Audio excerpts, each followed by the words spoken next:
hari abantu bibaza ko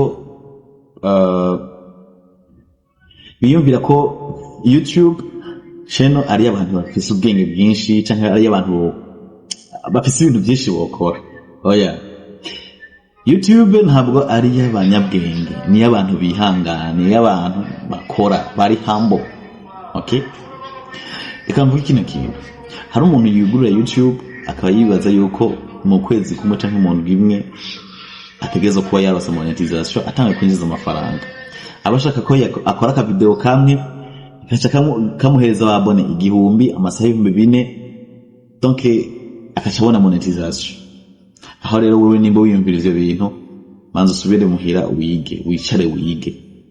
YouTube bisaba kwihangana. Rero YouTube ntabwo ari iy'abanyabwenge, YouTube ni abantu bihangana.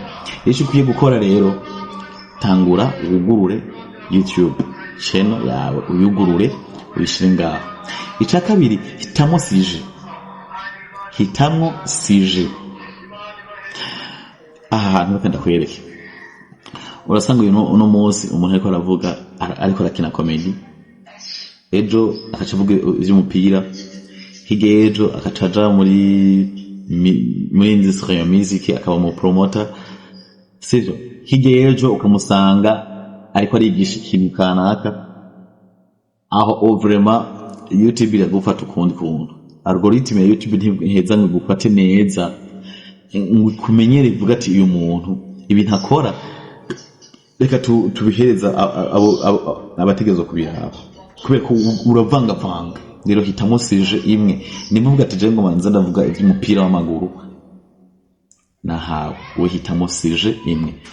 Ugura YouTube, hitamo sije, tangura gukora amavideo mato kandi abantu bashaka kuguma basubira bakororera aryoshe, sivyo?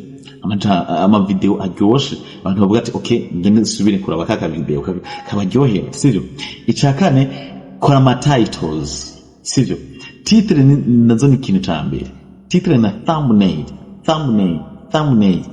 Titre zikwega abantu ku buryo umuntu ariko scrollinga aduzuko kuri YouTube abona nkanga titre kawe akavuga ati akantu ngene ndakarara, sivyo? Canke thumbnail nziza akarabona thumbnail, urumva hari thumbnail gishitse kera gafoto tubona kuri YouTube kuri video mugukritse ko urazi ko utashobora kukabona kera gafoto rero gakora kaba gafoto kari professional, gafoto kameze fresh, habona umuntu agiserutse gusa acavuga ati reka nsende kuri aka kantu ndabe peut-être ho hari ibintu byiza.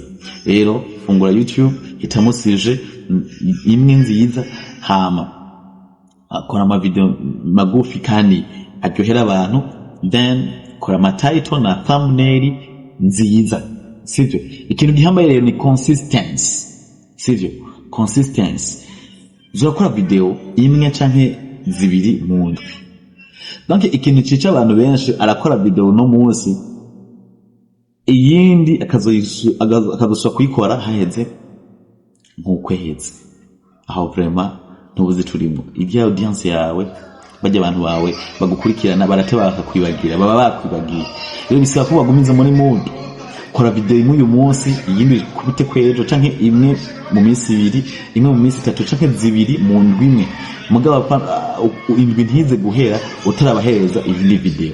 Donc naho wowe ukora ibintu bibi ubwo mu bibamenyereza, reka tuhereke akarero nk'abashage igihe batangura batanguye batukana, bakora video byo gutukana ntibyakundwa na benshi, ariko please bagiye babikora cyane, byatumye abantu babikunda. So rero YouTube ntihemba abantu umuntu ko wakoze video nziza canke video y'ubwenge. YouTube ihemba abantu wihangana, we wihangane, YouTube irakuriha. So rero ukeneye utuntu kora subscribe kuri Naason Star TV, partage, commentaire, murakoze cyane.